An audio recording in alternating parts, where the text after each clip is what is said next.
secteur dit démocratique et populaire annonce des rencontres avec les représentants des différents secteurs de la vie nationale en vue d'arriver à une intensification de la mobilisation antigouvernementale.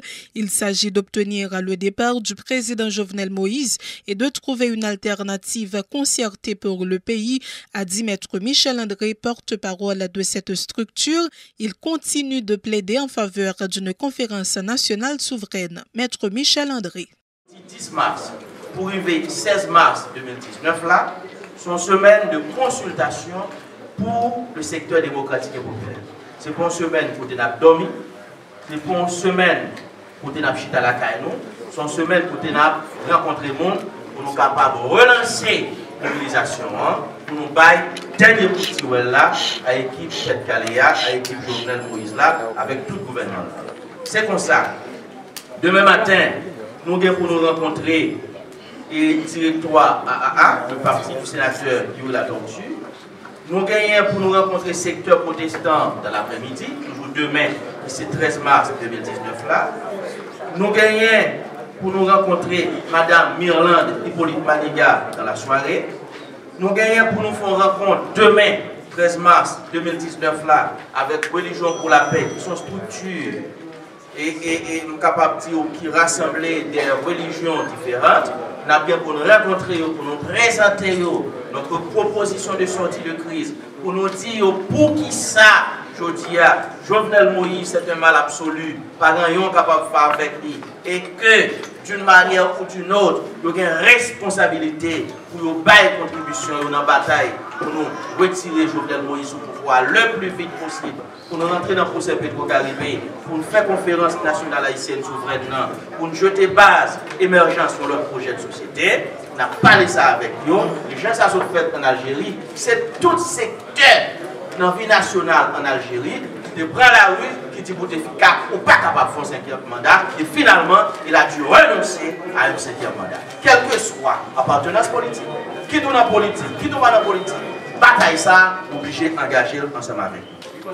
Nous gagnons pour nous rencontrer avec les bases du secteur démocratique et populaire largement large au niveau de la carrière d'ici vendredi 15 mars 2019. Le Conseil national spirituel des églises d'Haïti, CONASPE, annonce une marche pacifique le 14 avril prochain à Port-au-Prince en vue d'exiger le respect des droits des citoyens. Pour le pasteur Gérard Forge, l'un des responsables du CONASPE, il est nécessaire pour les dirigeants du pays de se mettre ensemble afin d'apporter des solutions aux problèmes du pays. Il appelle les chrétiens à participer massivement à cette marche. Les précisions du pasteur Gérard Forge au micro de Judex Velima. Passé là, il interpellait nous toutes.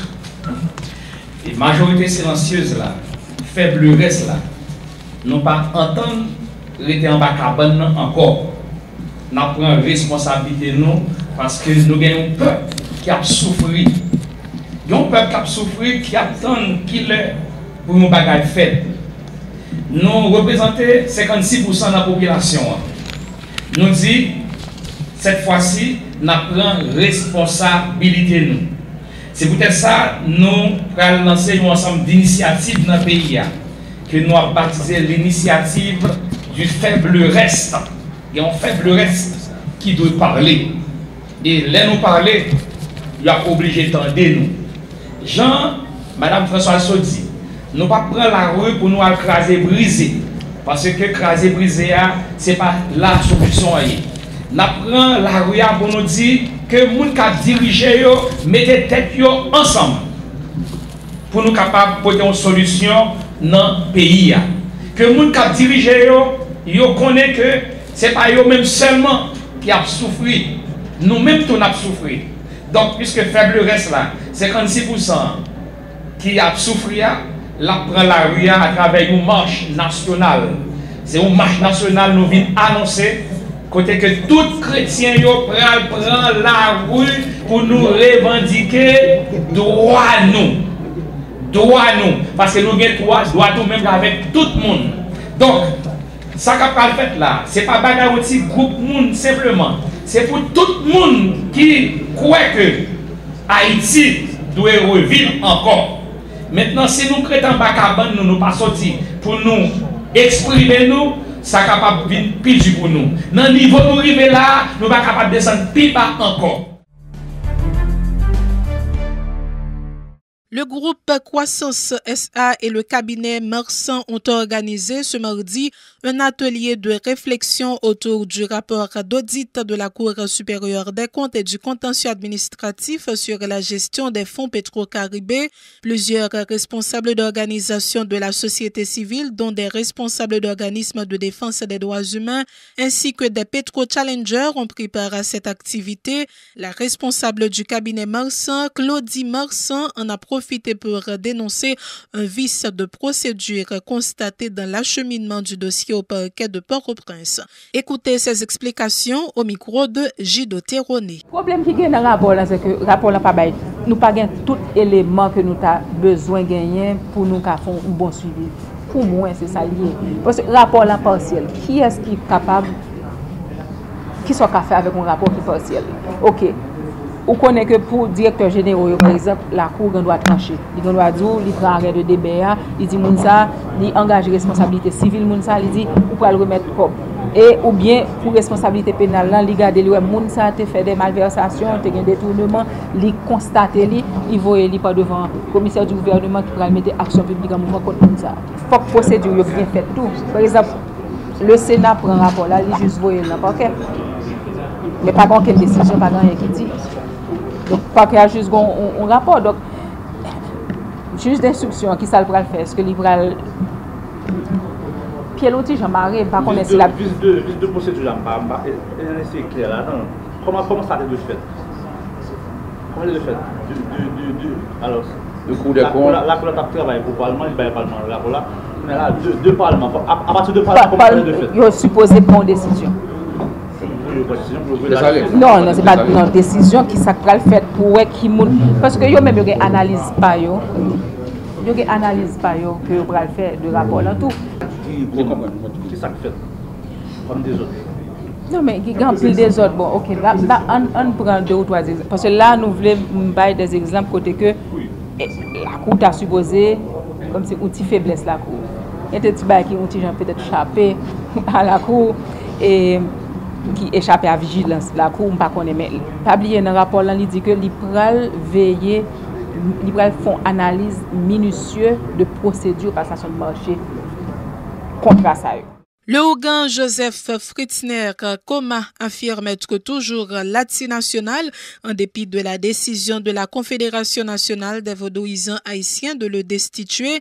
D'ailleurs, il dit avoir appris la nouvelle seulement à travers les médias. Accusé d'avoir violé les règlements intérieurs de la Confédération, l'antinational Joseph Fritzner Koma a été destitué lors d'une assemblée générale tenue le 1er février dernier. L'intérim est assuré depuis par le responsable aux affaires religieuses et culturelles de la KNVA, le Ougan Ismaïl Tandré. Le Ougan Joseph Fritzner Koma est au micro de Jean-Louis Fanfan. Objectif là, ça me venu pour me parler à la nation parce qu'à travers tout ça qu'a fait et que moi-même en tant qu'actif vaudou haïtien, moi j'ai un mot pour me dire alors c'est moi ça me vient porter ma nation. Qui m'a dit là? Moi, rester tranquille, rester dans la paix. On essaie en harmonie, on essaie de tendre, on essaie de comprendre, tolérer et vivre ensemble. Harmonie dans qui ça? Harmonie dans toute bagarre qui existe sur la terre. Harmonie dans parler avec vous. Harmonie dans respect pour vous. Harmonie, l'autre dit harmonie, c'est une entrer dans l'autre. L'autre dit harmonie, c'est une tendre l'autre, une comprendre l'autre. Par exemple, actuellement, pays a vivre une crise et que le président demandait pour dialogue. Ok. À travers un dialogue, vous ne voulez pas la même, vous ne voulez pas l'avoir, nous avons un dialogue. Mais si un dialogue a fait, au départ, pas une idée de consensus, nous pas un dialogue qu'a fait. Parce que dialogue, c'est dialogue. Au lieu de ce dialogue, nous prenons des dialogues, nous tout le monde camper sur le monologue. Parce que tout le monde n'a pas la tête, pas de monde qui veut tendre personne l'autre monde. Alors, si nous fait dialogue, c'est pour nous venir égal. Parce que le vaudou sont équations liées. Vaudou toujours chercher égalité. Alors nous-mêmes, nous prêchons égalité, nous prêchons l'union, nous prêchons la paix. Premièrement, il faut avoir la paix avec propre tête pas pour faire la paix avec l'autre. Si vous n'avez pas la paix avec propre tête pas, ou pas faire la paix avec l'autre. Elle dit que dans le dialogue, il faut d'abord ou commencer par faire la paix avec tête ou c'est comprendre que pas adversaire, monde qui en force ou pas. Le président Jovenel Moïse ressuscite la CNDDR, Commission nationale de désarmement, de démantèlement et réinsertion. Les 9 membres ont été installés hier lundi lors d'une cérémonie au Palais national. Il s'agit notamment de Edwin Florexil, coordonnateur, Jude Jean-Pierre Egouet, Marie-Lydie Sironel Scholl, membre. La CNDDR doit coordonner et appliquer la politique de l'État en matière de désarmement et de démantèlement des groupes armés illégalement et de réinsertion des individus désarmés. Écoutez en ce sens un extrait des propos prononcés par le président Jovenel Moïse pour l'occasion au micro de Gido Terroné. Je suis heureux de procéder à la réactivation de la Commission nationale de désarmement, de démantèlement et de réinsertion, la CNDDR. Créée en 2006, mais rendue inactive en 2011, une cérémonie d'autant plus significative car elle démontre la détermination de l'État à instaurer la paix et la stabilité qui constituent des facteurs importants pour la cohésion sociale et la croissance économique. Le droit à la sécurité est un droit inaliénable que nous nous devons de garantir en tant qu'autorité. Madame, Messieurs les membres de la Commission, nous attendons que vous vous mettiez rapidement au travail en suivant la méthodologie commune au processus de désarmement et de réinsertion en vue de faciliter l'établissement d'un climat de paix et de sécurité dans les quartiers si souvent identifiés comme des zones de non-droit. Ces endroits où les lois de la République semblent n'avoir pas prise. Nos agents de police qui effectuent un travail remarquable dans des situations difficiles doivent être soutenus. La CNDDR viendra en appui à la PNH en identifiant les sources profondes de l'insécurité, en démantelant les gangs armés qui sont souvent en connexion avec le trafic de la drogue, le crime organisé, la criminalité transfrontalière, la contrebande, le blanchiment de capitaux, la traite d'êtres humains, etc. Une délégation de sénateurs haïtiens conduite par le président du Sénat, Karl Murat-Cantave, a séjourné du 3 au 9 mars dernier à Washington dans le cadre d'une visite officielle.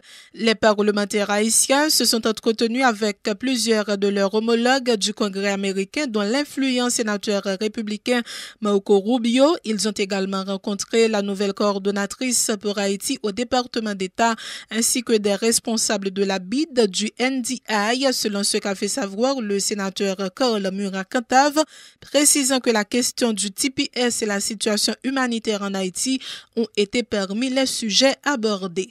Les précisions du sénateur Karl Murat-Cantave au micro de Jean-Louis Fanfan.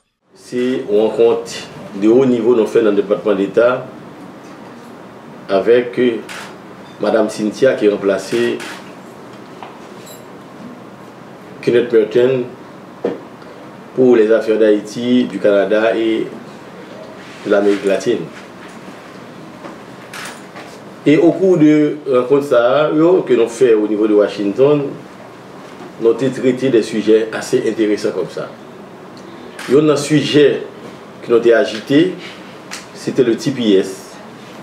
Nous connaissons qu'il y a un pile haïtien qui vivent avec statut temporaire, de résidence temporaire aux États-Unis, ça nous les TPS là.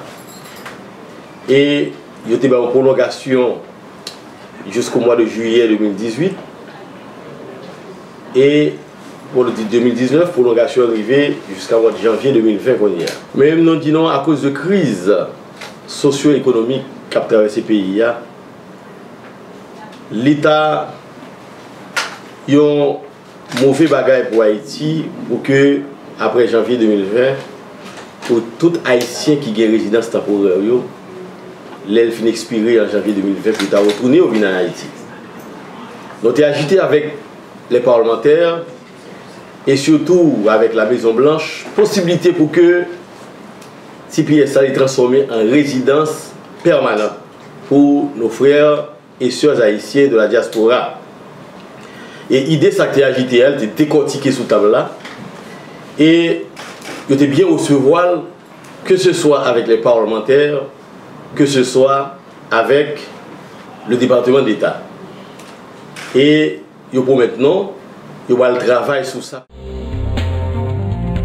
C'est le temps d'une pause à ce journal. On vous revient.